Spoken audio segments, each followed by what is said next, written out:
नमस्कार, मैं साक्षवल, आप देख रहे हैं जयदेश न्यूज। आपको बता दें, आज दो पावन अवसर है। पहला उपनयन संस्कार जो कि कैलाश मठ में हो रहा है। दूसरा आज अक्षय तृतीया। हमारे साथ गुरु जी है, हम जानेंगे उपनयन संस्कार के महत्व और दूसरा अक्षय तृतीया का क्या महत्व, क्या उद्देश्य है। सब बहुत बहुत स्वागत है जयदेश न्यूज में आपका। जी नमस्कार। अपना नाम बताइएगा। ऋषि शंकर पांडे। सर, ये उपनयन संस्कार जो होता है इसका क्या महत्व है और क्या उद्देश्य है। इसका महत्व अक्षय तृतीया पे बहुत ज्यादा हो जाता है और ये ब्राह्मणों में ये 12-13 वर्ष के बच्चों का उपनयन संस्कार होता है और ये संस्कारों में आता है। जैसे बच्चा का जन्म होता है उसमें संस्कार होता है, तो ये इनके ब्रह्मचर्य आश्रम में प्रवेश करने का एक रास्ता महर्षियों ने बनाया है, उपनयन संस्कार। इसके बाद ये ब्रह्मचर्य अवस्था में जाएंगे, शिक्षा ग्रहण करेंगे और अपने जीवन को सफल बनाएंगे। क्या ये सन्यासी टाइप के कोई होते हैं? पहले कभी किसी समय होते थे सन्यासी टाइप के, लेकिन अब कलयुग में इस परंपरा को अल्प कर दिया गया है। इसको कितने वर्षों में किया जाता है और इसका करने का क्या उद्देश्य, महत्व क्या है? 12 वर्ष के बच्चों का होता है और इसका महत्व ये है कि ये इसमें जो ब्राह्मण व्यक्ति है उनके लिए ये है कि ये इसमें प्रवेश करते हैं और ये तपस्या किया जाता है इसमें ब्रह्मचर्य का। आगे का क्या है, कैसे प्रोसीजर रहता है? इसमें प्रोसीजर ये होता है कि जैसे कि बच्चों को जैसे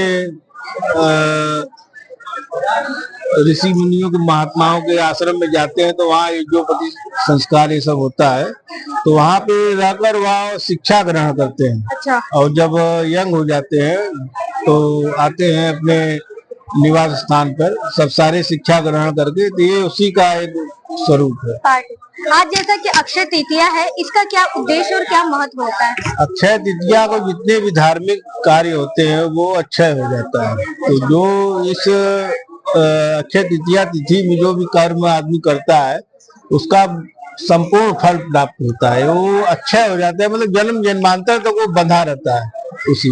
जैसा कि आज के दिन स्नान करना, सोना खरीदना ऐसा है, ऐसा क्यों कहा गया है? सोना दान किया जाता है। नहीं, बहुत लोग खरीदते भी हैं। खरीदते हैं, आज के नए परिवेश में खरीदते हैं, लेकिन ये सब चीज दान किया जाता है। आज के दिन जो भी दान धर्म होता है वो कहे ना कि अक्षय हो जाता है। तो आज के दिन बहुत लोग सोना दान करते हैं, चांदी दान करते हैं, रुपया दान करते हैं, पैसा दान करते हैं, ये सब है। जैसा कि इसका नाम अक्षय तृतीया ही क्यों पड़ा है? ये अक्षय तृतीया इसलिए नाम पड़ा कि भगवान ने जब कुछ ऐसे तिथि बनाए हैं जिसमें कर्म करने से वो अक्षय हो जाता है, उसका कभी मिटता नहीं है, वो कभी भी मिटता नहीं, किसी भी युग में नहीं मिटता है, ये आदमी के साथ हमेशा रहता है। ये आज के दिन अक्षय तृतीया के दिन जो दान धर्म करते हैं वो अक्षय हो जाता है। हमारे चैनल अक्षय का मतलब होता है कि वो मुख से उसमें कोई रुकावट नहीं आएगा, या कोई गलत काम पाप कर्म कर दिए तो पुण्य क्षय हो गया, तो इसमें ऐसा नहीं। अक्षय तृतीया जो भी पुण्य कार्य करेंगे वो अक्षय होता चला जाएगा। हम अभी जैसे कि गुरु जी से बातचीत की, हमारे साथ दूसरे गुरु जी रवि गुरु जी हमारे साथ मौजूद है। हम जानेंगे उपनयन संस्कार का क्या महत्व है और दूसरा अक्षय तृतीया का क्या महत्व है। गुरु जी बहुत बहुत स्वागत है जयदेश न्यूज में आपका। अक्षय तृतीया का महत्व बहुत बड़ा है। आज जो भी कर्म किया जाता है उसका कभी क्षय नहीं होता है। आज का दिन इसलिए ज्यादा महत्व है कि आज का दिन देखिए, पहले बद्री का धाम आज यात्रा शुरू होता है। आज के ही दिन उत्पत्ति हुई थी और इसलिए आज से उनका दर्शन होता है। जैसा कि यहाँ पे अभी उपनयन संस्कार हुआ है, ये कब कौन से एज में होता है?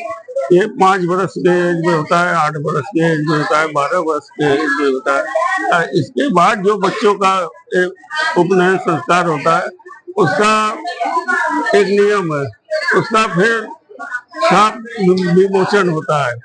उसे 1.25 लाख गायत्री का जप करके, हाँ, ये सब उसमें संस्कार है। जैसे 16 संस्कार है, मुंडन, छेदन, कान छेदन, ये सब संस्कार में आते हैं।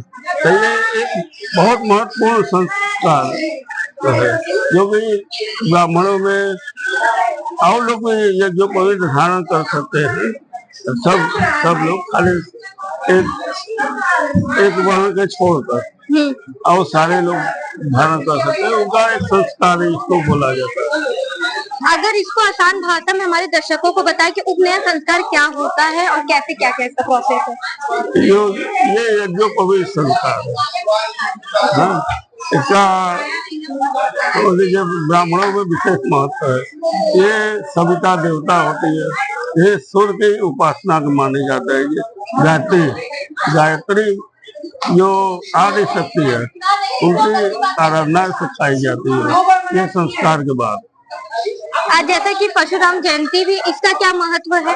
परशुराम जी का आज ही जन्म हुआ, मतलब उत्पत्ति हुई थी। जन्म क्या कहेंगे, उनकी उत्पत्ति हुई थी। वो तो स्वयं नारायण थे और आज के दिन बहुत सारे ऋषि को भी उत्पत्ति आज के दिन हुई है।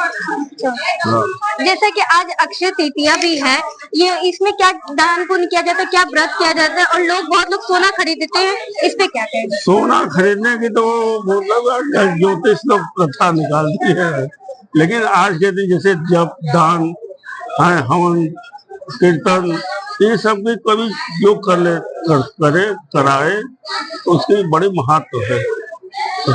उसका कभी क्षय नहीं होता है। और दान की विशेष महत्व है, दान के भी विशेष महत्व। स्वर्ण दान है, इसमें श्रीफल है, इसकी भी विशेष महात्मा है। श्रीफल से शिव जी के अभिषेक की महात्मा है, देवी की सहस्त्र रचना के महात्मा है। जैसा कि अक्षय तृतीया पे क्या विशेष क्या मुहूर्त क्या काम कर सकते हैं बिना मुहूर्त के निकले? बिना मुहूर्त के जैसे इसमें विशेष काम है, जो भी पूजा पाठ किया जाए इसकी विशेष फल है, जिसका कभी क्षय नहीं होता है। आज जैसे गृह प्रवेश है, इसका भी बहुत बढ़िया होता है। दुकान का ओपनिंग है, किसी चीज का भी, जैसे कोई बार शुक्र हो या ये सब, इसमें शादी बंधन हो जाता है, लेकिन अब की है। क्या कहना चाहेंगे हमारे माध्यम से अक्षय तृतीया पे काशीवासियों को?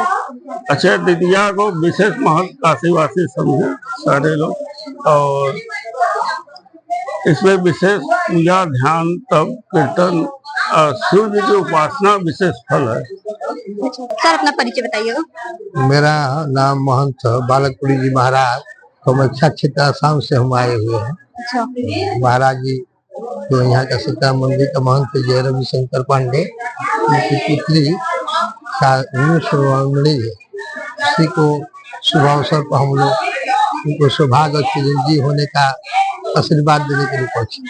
जैसा कि यहाँ पे अभी उपनयन संस्कार भी हुए हैं, इसमें जनेऊ क्यों धारण करना चाहिए, इसका क्या महत्व है? जगह पवित्र जो है हमारे भारत संस्कृति के तहत ये शुद्ध और त्याग का प्रतीक है।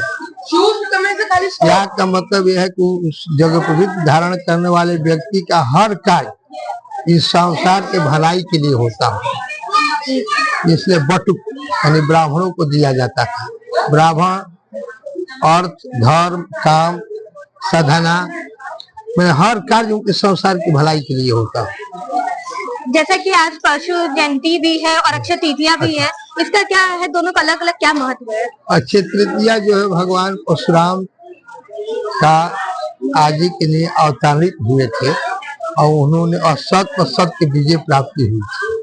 जब सहस्त्रबाहु का एक राजा जब अपने स्थान से हट जाता है, देश को चलाने में असक्षम हो जाता है, प्रजाओं को पीड़ा पहुंचाता है, और ऐसा अतत्व शक्तियों को हटाकर परशुराम जी ने पुनः प्रजा पालक राजा का निर्माण किया, राज्य का निर्माण किया था, जिससे भारत वर्ष कहते हैं। सर्वे भवन्तु सुखिनः, इसी को निर्माण करने के लिए उन्होंने आज उनका अवतार हुआ था। क्षत्रियों को विनाश किए।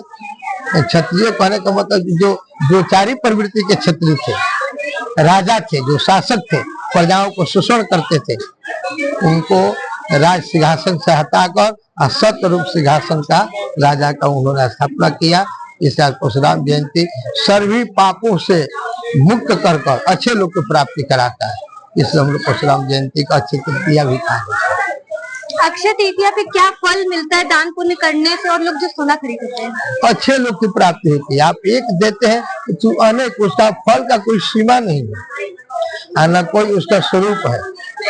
जो भी करते हैं मन कर्म वचन से, किसी को आप हित के विषय में सोचते हैं, वो भी महान दान का रूप में आज को देखा जाता है।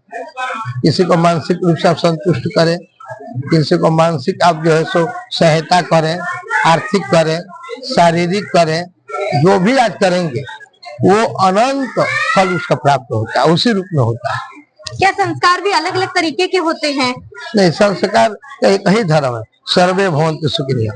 सभी को कल्याण कैसे हो, जीव पक्षी सभी का अपना अपना कर्तव्य हो। तो जो कर्तव्य से अब पक्षी है उसको जल नहीं मिल रहा है तो जल तो देना पड़ेगा। मनुष्य का हम लोग को, मनुष्य विवेकवान जीव है और किसी जीव में इतना विवेक नहीं होता।